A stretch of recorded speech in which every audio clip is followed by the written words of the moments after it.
Olá, estamos dando início a mais um programa Debates Le Monde Diplomatique Brasil, uma iniciativa do jornal Le Monde Diplomatique Brasil, em parceria com a TV PUC, com o canal universitário e com a TVT, a TV dos Trabalhadores. Hoje nós vamos tratar de um tema que é muito valorizado por todos nós, é o tema da cultura. O que é a cultura? Como ela se expressa nas artes? Como o brasileiro se apropria disso, pode vivenciar essas experiências? Uma cultura que também nasce de baixo para cima das experiências e iniciativas populares. Enfim, quer dizer, um mundo que enriquece a todos nós e que nós precisamos tratar com carinho. E para fazer isso, nós convidamos um especialista nessa área que muito nos honra nesse momento com a sua presença, que é o Juca Ferreira, que é muito conhecido, mas eu vou apresentar para vocês agora. O Juca, durante o período de resistência ao regime militar, teve que sair do país e na Suécia ele estudou línguas latinas na Universidade de Estocolmo. Na França, fez ciências sociais na Universidade Paris I da Sorbonne, onde ele se formou como sociólogo. Ele foi assessor especial da Fundação Cultural do Estado da Bahia, foi secretário municipal do Meio Ambiente de Salvador, ele também tem essa veia ambientalista, né? Foi presidente da Associação Nacional dos Municípios e Meio Ambiente, foi vice-presidente da Fundação Movimento Onda Azul, quando o presidente era o Gilberto Gil. Ele foi eleito 2 vezes vereador em Salvador, foi secretário executivo do Ministério da Cultura na gestão do Gilberto Gil e foi ministro da Cultura do governo Lula. Depois ele foi secretário da Cultura do município de São Paulo na gestão do Fernando Haddad e, com a reeleição da presidente Dilma, assumiu seu 2º mandato como ministro da Cultura. Juca, você muito nos honra com a sua presença aqui. Muito obrigado por essa oportunidade da gente poder intercambiar algumas ideias em torno da cultura e do papel da cultura nos municípios do Brasil. Juca, então, para começar a nossa conversa, eu queria que você falasse um pouco o seu entendimento sobre a cultura, né? E o papel das artes também, nesse cenário brasileiro, assim. Nós temos dificuldades de chegar aos municípios, a capilaridade da cultura é pequena, ela se concentra mais nas capitais. Então, vamos começar discutindo o que é cultura e a expressão artística disso, e depois falar um pouco sobre como ela se distribui no Brasil. Pode ser? Correto. Bem, bom dia a todos, bom dia a você, bom dia aos que vão assistir o programa. A cultura é uma dimensão da condição humana. Talvez é o que mais nos singulariza em relação aos outros seres vivos. A nossa capacidade e necessidade de simbolização.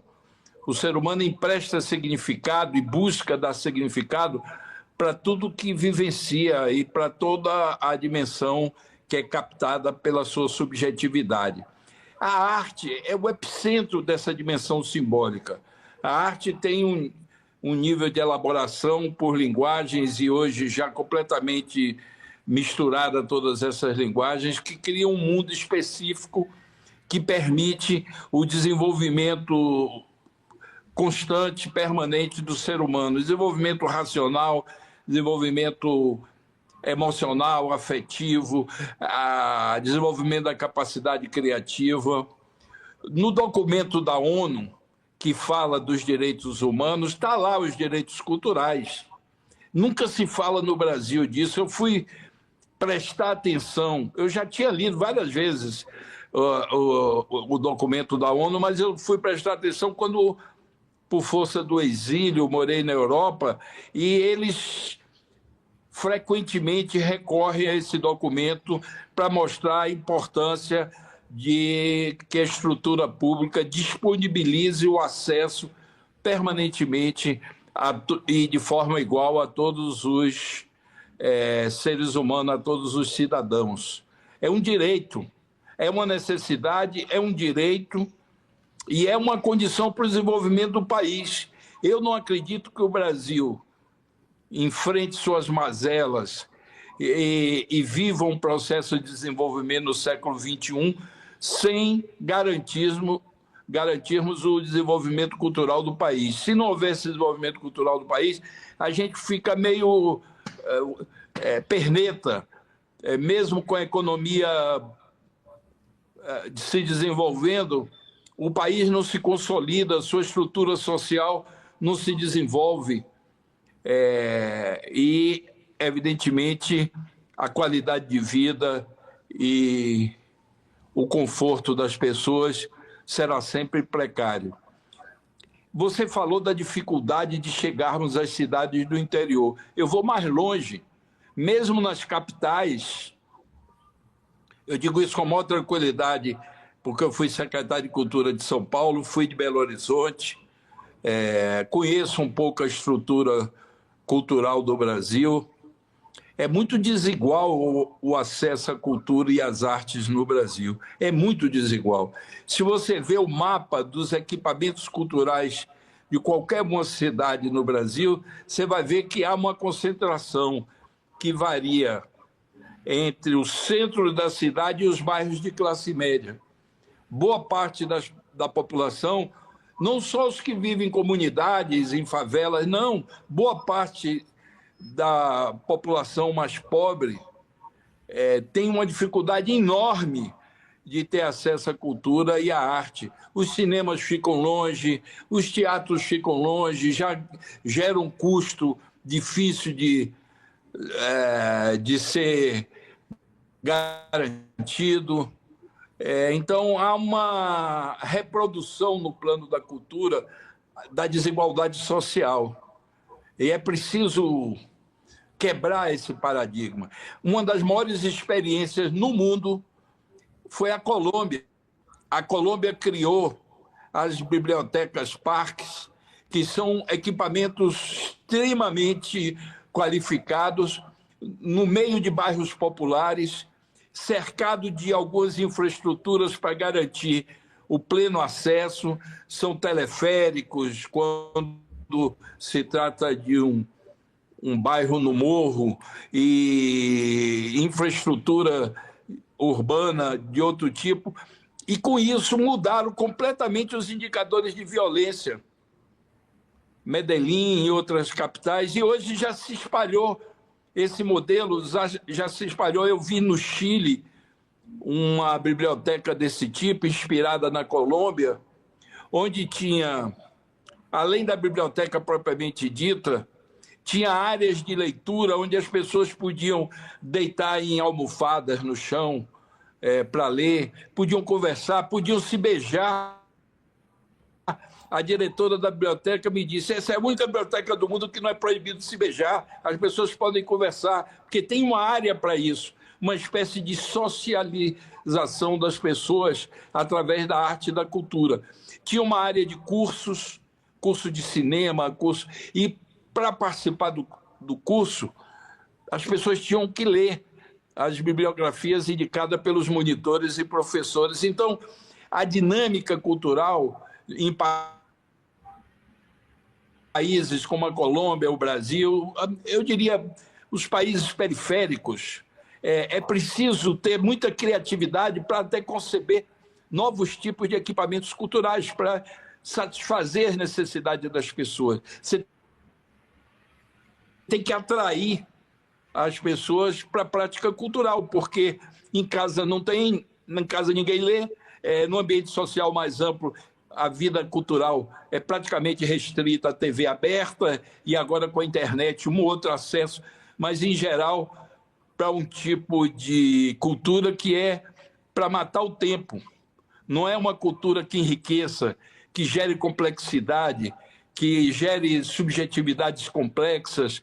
Então, é preciso políticas públicas para trabalhar isso. E a distribuição geográfica dos equipamentos tem que ser muito bem pensada, como parte do planejamento urbano de uma cidade. Onde você instala o equipamento, que tipo de equipamento, Quando eu estou falando de equipamento, tem uma diversidade enorme. Tem teatro, tem centro cultural, tem biblioteca, tem... pelo Brasil afora, você encontra uma quantidade e uma variedade muito grande desses equipamentos. E alguns funcionando muito bem, inclusive no interior. Por exemplo, não podemos subestimar a importância cultural das filarmônicas, que, em geral, têm suas sedes e que ali as pessoas têm o primeiro acesso à música, a música mais elaborada, acesso à linguagem musical. Eu vi também na região amazônica bibliotecas comunitárias importantes. Vi em Pernambuco, que me emocionou profundamente, uma escola de música para a juventude rural. Fica numa cidade próxima a uma densidade de fazendas, e os jovens saem uma determinada hora, eu não me lembro exatamente, 4 horas, 5 horas do trabalho, e por livre e espontânea vontade vão correndo para essa escola de música, aprender a tocar violino, contrabaixo, saxofone, e fazem parte de uma orquestra. Eu fiquei muito emocionado porque eles se apresentaram para mim. E à primeira vista você diz, não, os caras são lavradores, passam o dia no campo, qualquer coisa que vier já é positivo, mas não foi qualquer coisa, não. Tinha uma qualidade musical extremamente sofisticada, porque o maestro que dirigia a experiência era um camarada muito exigente, muito zeloso e com uma capacidade enorme de motivação para desenvolver a capacidade de cognição musical. Então, os equipamentos são instrumentos de intensificar e qualificar os fluxos culturais. Uma vez eu disse isso para Lula e até hoje ele brinca com isso. Diz, pô, Juca veio me falar de um tal de fluxos culturais. Ele sabe o que é porque a gente conversou e desdobrou a conversa, mas ele achou estranho. Mas é uma linguagem que é necessária compreender para a gente não cair na mistificação do equipamento. O camarada, eu me esqueço agora o nome dele, que desenhava o dinheiro no Brasil, foi um dos primeiros caras a propor a criação do Ministério da Cultura.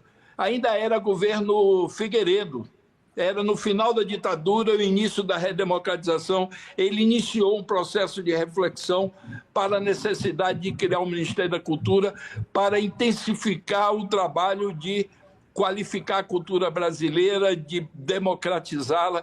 E ele disse uma coisa nesse processo de criação do Ministério da Cultura, que muitas vezes o centro cultural de uma cidade é embaixo de uma jaqueira, perto de um bar. É ali que os artistas se reúnem, trocam informação, se inspiram para seus próximos trabalhos, seja peça de teatro, seja a biblioteca comunitária. E é verdade, eu conheço o interior que meu pai construía estrada e eu morei algum tempo em muitas cidades do interior da Bahia, de Pernambuco, do Espírito Santo, e sei que existe isso. A precariedade de equipamento muitas vezes é suprida pelos jovens e pelos agentes culturais se reunindo num lugar absolutamente precário, embaixo de uma jaqueira, para desfrutar da sombra daquela árvore. Então é o seguinte, nós não podemos mistificar o equipamento, mas também não podemos cair no pobrismo de mistificar a ausência de equipamentos capazes de gerar uma experiência qualificada para essas jovens, para essas pessoas que se interessam em se aproximar mais ainda da Eu estava interessado em justamente o que você tocou agora. Por exemplo, aqui em São Paulo, parece que temos uns 200 slams, onde os jovens se reúnem para fazer poesia. Tem aqueles botecos do Rio de Janeiro, onde você fica tocando e cantando e vai saindo coisa, né? Quer dizer, tem o teatro de rua, enfim, tem circo, né? Quer dizer, tem uma manifestação que vem da sociedade para as instituições, né? É verdade. E isso que você disse, aí em São Paulo, eu fui nessas atividades durante a noite e fiquei impressionado com a qualidade da produção cultural periférica. Música, teatro, poesia. Agora, sem a capacidade de ampliação por falta de equipamento. Então, eu não quero nem mistificar, nem subestimar a importância do poder público criar espaços qualificados para o desenvolvimento dessas experiências estéticas a mais ampla possível. Outra coisa, eu descobri em São Paulo algo que eu já tinha percebido no Nordeste, mas em São Paulo com a intensidade maior. Quase toda família pobre quer que seu filho estude um instrumento musical, que sua filha aprenda a tocar piano. E nós tínhamos um curso muito bom, eu encontrei quando fui secretário de Cultura de São Paulo, no Teatro Municipal de São Paulo. Era um curso de formação, tinha na área de dança e tinha na área de música, mas era no centro da cidade, ali onde fica o Teatro Municipal, na sede do Teatro Municipal. Então, a dificuldade da população pobre, periférica, ter acesso a esse curso, nós começamos a criar um sistema de que aquele curso pudesse ser dado em equipamentos públicos ou com finalidade pública em várias áreas da cidade. Nós não conseguimos atender nem 10% da demanda.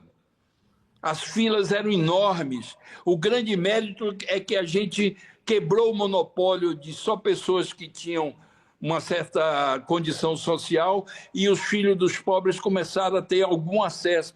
Mas é preciso pensar intensamente que é o objetivo, eu acho que é dessa nossa conversa, é mostrar de que é preciso tratar com a maior seriedade as políticas públicas culturais, tanto no sentido de qualificar essa dimensão simbólica, de atender as demandas para os criadores, mas também no sentido de ampliação de acesso. E isso, os equipamentos culturais são fundamentais, principalmente quando eles são bem constituídos, bem pensados e inseridos no território da cidade, no lugar correto, para cumprir plenamente sua função. São Paulo tem os céus, que é uma experiência de repercussão internacional. Eu já tive em debate na Europa, onde se falou dos céus como equipamentos extremamente positivos. Nós criamos também, quando criamos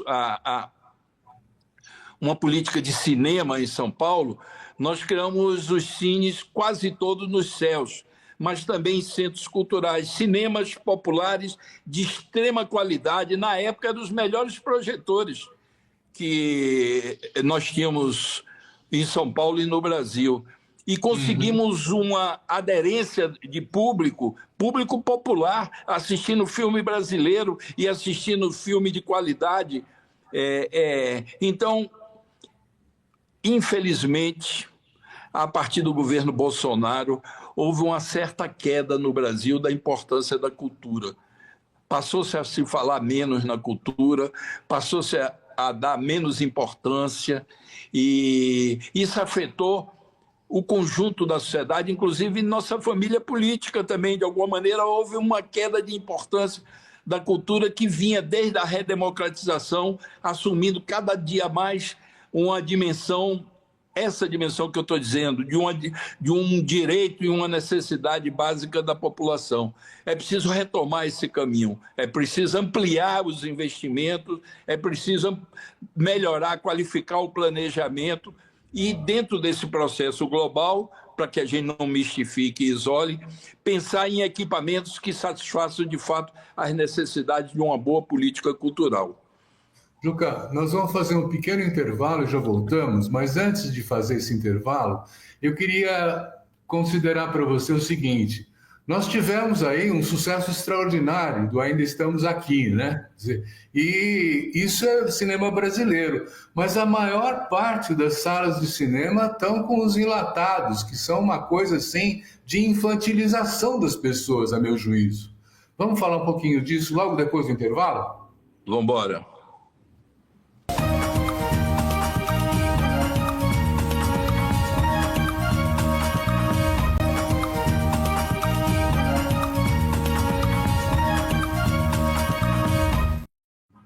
Como é que a gente enfrenta essa questão da invasão, vamos dizer assim, desses enlatados, desses projetos assim, que são a cultura norte-americana que é difundida para nós, né?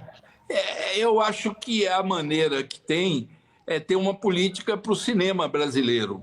Nós estamos numa luta gigantesca para regular o streaming no Brasil, porque a partir da pandemia da Covid, o stream, essa possibilidade de você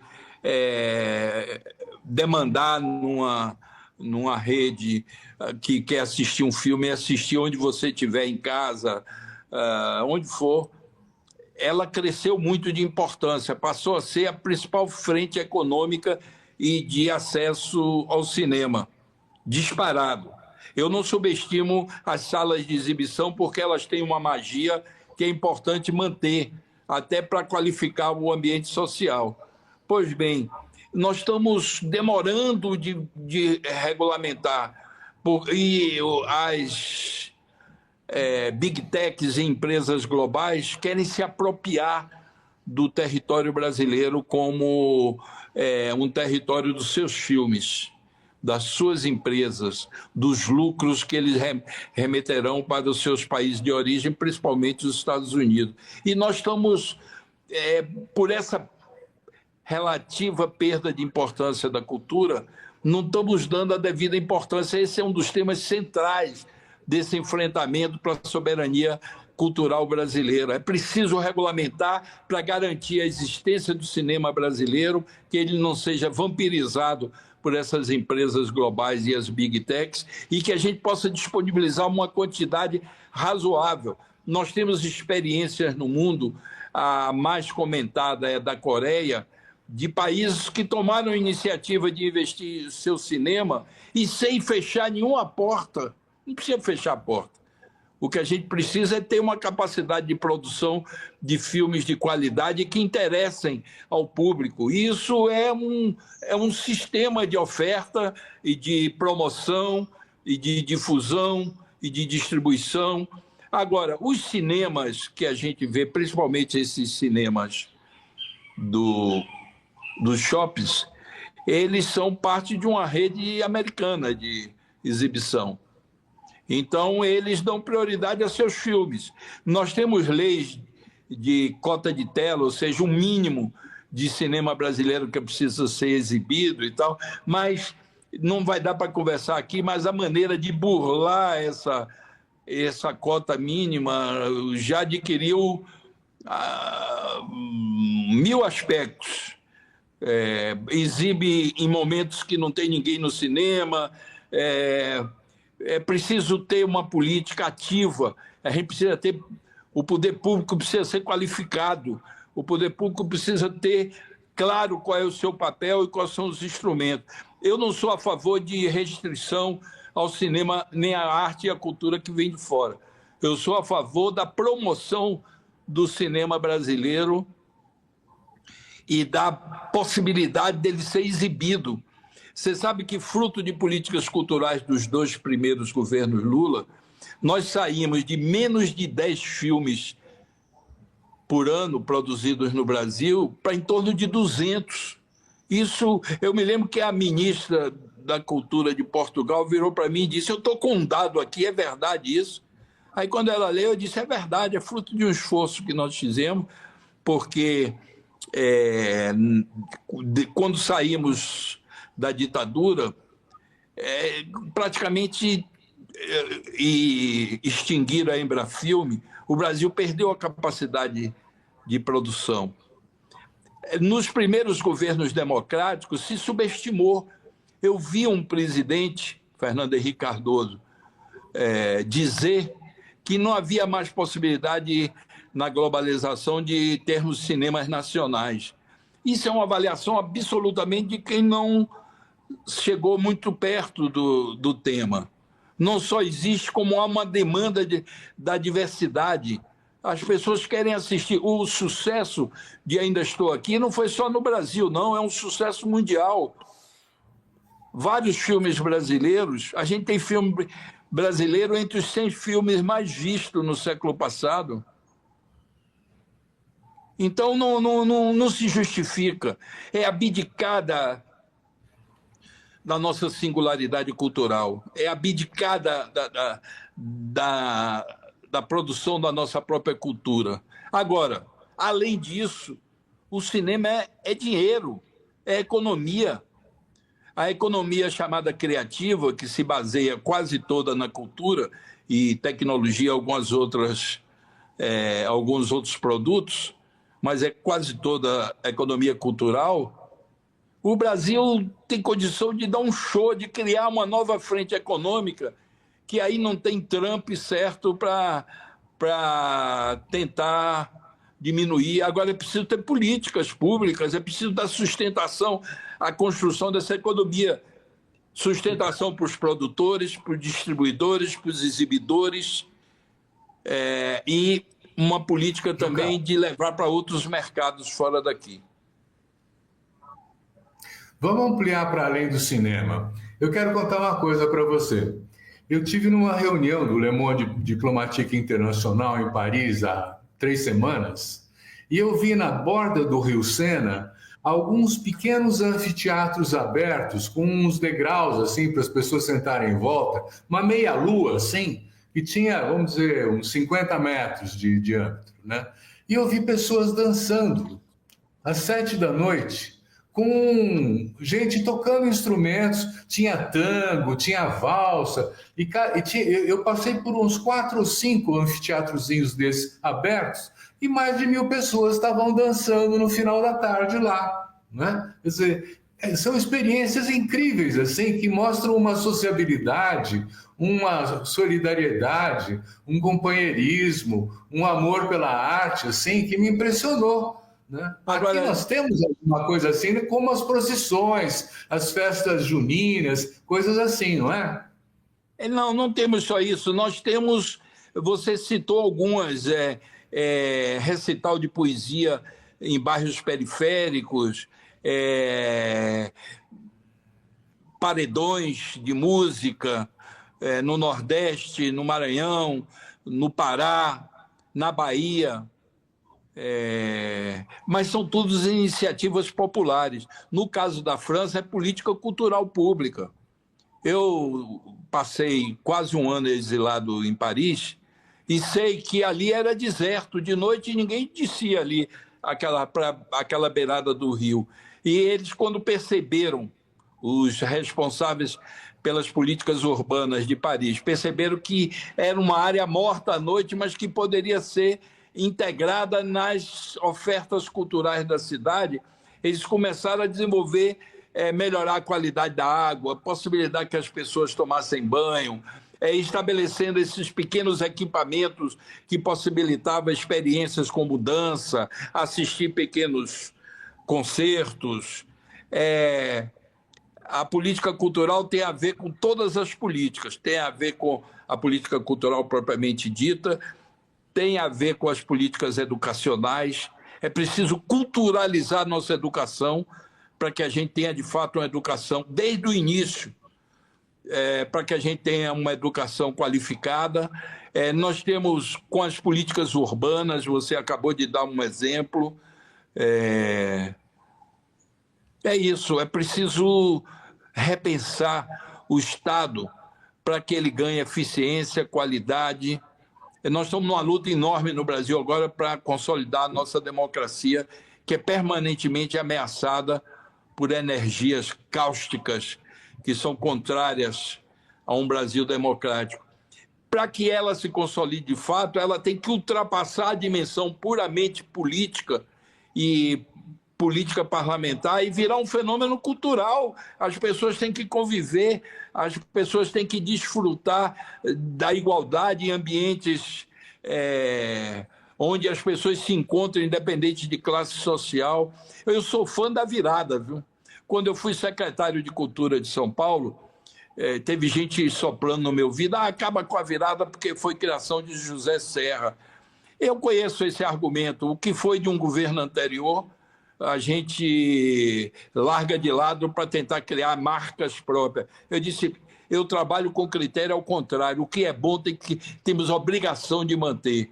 A virada é uma mega experiência de convivência social a partir da arte, da cultura, de todas as linguagens, no centro da cidade, e isso possibilita uma qualificação da sociedade, das suas relações, e a disponibilização para a harmonia, para o diálogo, para a convivência. E foi um sucesso. Nós pegamos basicamente a experiência que já existia, analisamos e potencializamos. Tive a sorte de encontrar um produtor, me esqueço agora o nome dele, senão citaria, um produtor que está ali, na área pública, sem muito reconhecimento. Fizemos um planejamento e foi um sucesso estrondoso. O prefeito Fernando Haddad disse: Juca, eu quero ir, eu quero dar uma passeada e queria ir com você. Aí eu fui levando de um palco que Daniela Mercury tinha acabado de cantar e me dirigindo para um palco de dança. No meio aparecia um som primoroso. Era Stanley Jordan tocando numa esquina do centro de São Paulo, com mais ou menos 2.000 pessoas assistindo. Isso é impagável como experiência de urbana, isso é impagável como qualificação da cidade, isso da paz, da harmonia, da convivência social, da possibilidade dos cidadãos e cidadãs de uma mesma cidade conviverem a partir da prática prazerosa da cultura. Então, tem muita coisa, tem muita coisa. Eu acho que quem não vê é o poder público, mas tem muita coisa que a sociedade cria. Aqueles recitais de poesia, eu fui em vários. É genial. Eu me emocionei em ver alguns poetas de extrema qualidade, morador do bairro periférico, apresentando sua obra, e as pessoas, vizinhos, aplaudindo. Teve um dia que eu tive um cujo tema era o amor e sua frustração. Aparecia poesia de mulheres que eram maltratadas pelos maridos, apesar de haver uma carga afetiva na relação. As mulheres decodificando essa experiência complexa que é amar numa sociedade hegemonizada pelo machismo. O povo brasileiro é um dos mais criativos. A possibilidade da gente para o desenvolvimento cultural é enorme. O Brasil sempre descuidou disso. 100 anos depois da Argentina, a Argentina só não, Uruguai, vários países latino-americanos terem criado suas universidades, só 100 anos depois o Brasil foi criar a primeira universidade brasileira. Nós sempre descuidamos disso. A elite brasileira é muito... Como é que eu digo um termo assim aceitável? É cruel com o povo brasileiro. Não tem o menor carinho, a menor sensibilidade para garantir qualidade de vida para os trabalhadores e para a população em geral. Quando eu cheguei em São Paulo, eu me choquei um pouco. Eu sou baiano. E na Bahia, a alegria, a cultura está presente em toda a estrutura social. Eu cheguei em São Paulo e tinha uma máxima que era São Paulo, cidade do trabalho. Era uma glorificação da escravização das pessoas que vivem do seu trabalho, como se a cidade só fosse capaz de o cara trabalha, vai para casa recuperar a energia e no outro dia de manhã vender sua força de trabalho. Não. Essa cidade tem que ter alegria, tem que ter música, as pessoas têm que frequentar as praças têm que ter possibilidade de práticas culturais, e nós começamos a ensaiar isso. Foi um sucesso também, o reconhecimento dessa política de arte e cultura na rua, mesmo sem equipamento, mesmo com pouquíssima coisa. A gente está falando de cidade, mas o campo também. Tem muita atividade cultural no campo, principalmente onde tem assentamento, onde tem sindicato rural. Eles começam a demandar uma vida com mais qualidade, não é só vender a força de trabalho. Então, isso é parte da consolidação da democracia no Brasil. Democracia é votar, democracia é parlamento, democracia é a possibilidade da população interferir nas políticas, mas democracia também é convivência, é cidades acessíveis, é equipamentos culturais que sejam disponibilizados. E me esqueci de dizer uma coisa de São Paulo. O SESC de São Paulo é uma grande experiência com esses equipamentos culturais, é uma grande experiência. Eu vi trabalhadores pobres assistindo peça de teatro, assistindo músicos de boa qualidade, assistindo exposições. A experiência do SESC de São Paulo com a cultura é primorosa. Eu também acho. Então, a gente tem experiências dispersas, houve uma queda, é preciso retomar a cultura como uma dimensão da vida social, como um direito e como uma necessidade. Isso é fundamental. De todos. De todos. Na verdade, quando a gente fala assim, eu me lembro daquela frase do Goebbels, né? Quando ouço falar em cultura, põe a mão no revólver. Né? E, de fato, o Trump acabou agora com o Ministério da Cultura também, né? Quer dizer, a cultura traz um tipo de percepção que sem ela a gente não tem, não é verdade? A primeira de todas é a identidade. Você se sentir pertencente a uma sociedade, é preciso que essa sociedade crie sua dimensão simbólica que abarque todos. Evidentemente que dentro desse todo tem os diferenciais. Vou contar uma experiência. Eu fui com Gil, eu quase nunca viajava com Gil, porque eu, como secretário executivo, eu ficava segurando o leme do barco enquanto o Gil ia fazer a expansão das políticas culturais. Mas tinha algumas que a gente achava que eu devia ir também, e eu fui, uma em Florianópolis. Eu me lembro que estava Violeta Reis, a irmã de Miguel Reis, que é uma grande, faleceu já, gestora cultural, foi reitora da Universidade no Ceará, tinha outras pessoas.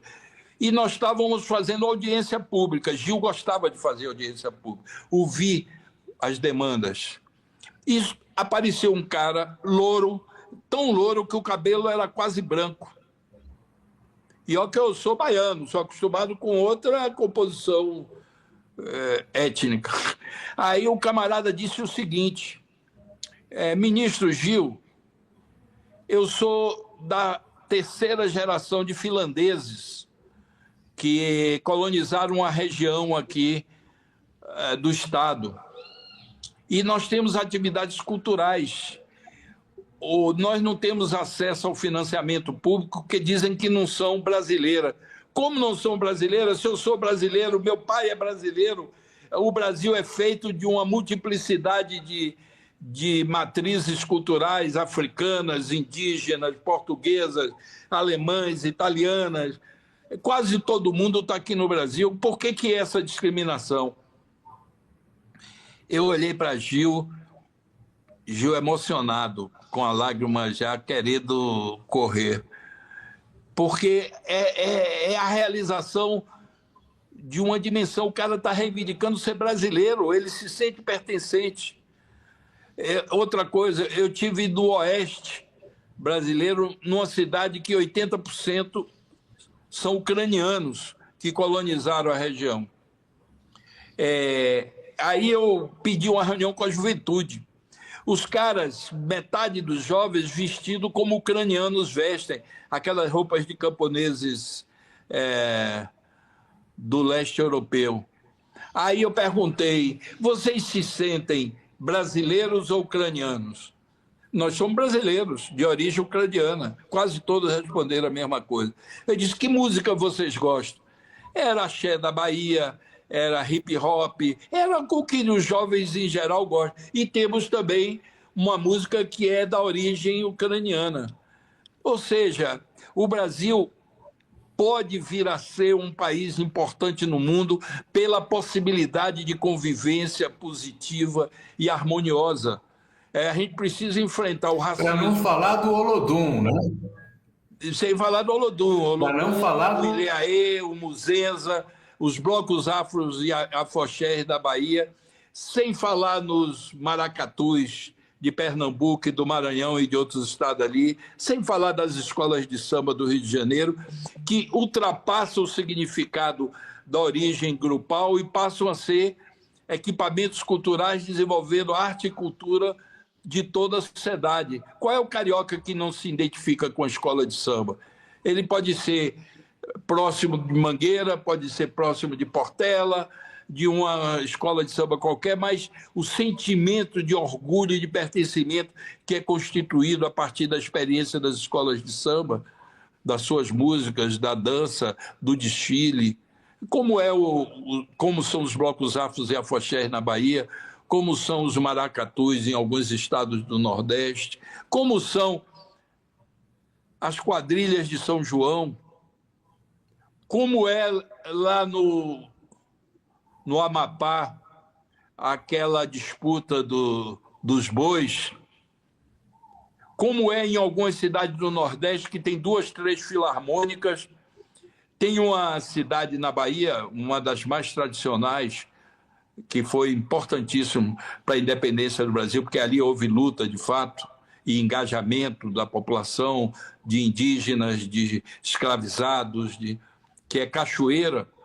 Tem, se não me engano, 3 filarmônicas. A paixão por aquelas filarmônicas é tão grande. Um dia eu estava andando na rua em Cachoeira, quando eu era ministro, com algumas pessoas, aí percebi que 2 ou 3 que estavam comigo mudaram de passeio. Aí eu perguntei, por que vocês mudaram de passeio? Porque essa filarmônica aí é adversária da filarmônica que eu me sinto identificado, então eu não gosto de passar nem no passeio. É uma brincadeira que eles têm de disputa, como tem nos times de futebol. O que eu quero dizer é o seguinte: a estrutura cultural no Brasil, a estrutura cultural popular no Brasil é muito complexa, é a base da possibilidade de desenvolvimento cultural do país, desenvolvimento da identidade, desenvolvimento de uma economia forte. Agora é preciso que os poderes públicos e os empresários constituam um ambiente favorável para esse desenvolvimento.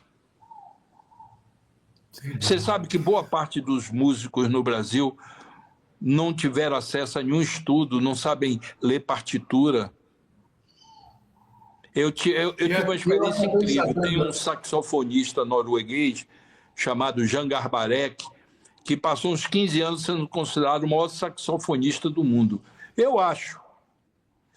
Pois bem, eu fui assistir um show dele num pub, quando eu era exilado na Suécia. E depois do show, eu fui tomar um chopp na bancada do pub. Aí quando eu olho ele do lado, aí eu disse, Jan Garbarek, eu sou seu fã. Ele perguntou, de que país você é? Eu disse, Brasil. Ele aí brincou comigo. O que é que um brasileiro quer perdendo tempo com um saxofonista norueguês? Vocês têm os melhores músicos do mundo? Vocês têm uma das 3 melhores músicas do mundo? Eu disse, eu sei que nossos músicos e nossa música é primorosa, mas a sua música também é. Ele disse, eu tenho um plano secreto que eu vou lhe confessar.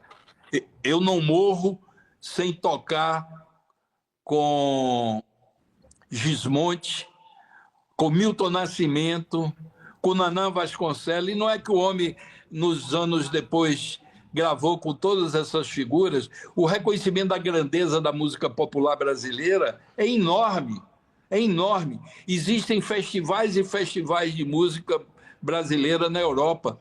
Eu vi um na Suécia, que é o seguinte, os imitadores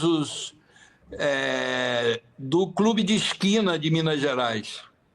Vi um cara completamente louro, cantando igual a Milton Nascimento, como nós fazíamos, mimetizávamos Ray Conniff e outras bandas internacionais, em geral americana. A música brasileira é tão potente que, sem uma máquina industrial por detrás, tem fãs e aderentes no mundo inteiro, tem imitadores. Isso é impressionante e a gente meio que despreza isso. Tem umas correntes ideológicas que querem, inclusive, sufocar essa criatividade brasileira. Eles sentem desconforto, precisam perseguir artistas, perseguir as atividades culturais, criar uma falsa moral que rejeita essa grandeza do nosso país. E isso a gente só corrige isso incrementando mais música, mais dança, mais teatro, mais olodum, mais maracatu, mais escola de samba, mais céus, mais Juca, equipamentos. olha, tá ótimo o papo, eu estou encantado pelo que você está falando, mas nós já estamos terminando o nosso programa, acabou o tempo. Eu queria te dar 1 minuto para você se despedir dos nossos telespectadores.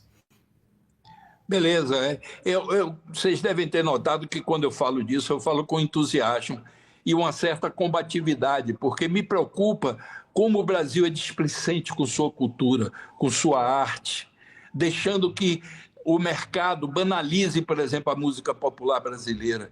Eles induzem ao consumo de músicas que podem fazer sucesso no outro dia de manhã e deixam de apresentar grandes músicos.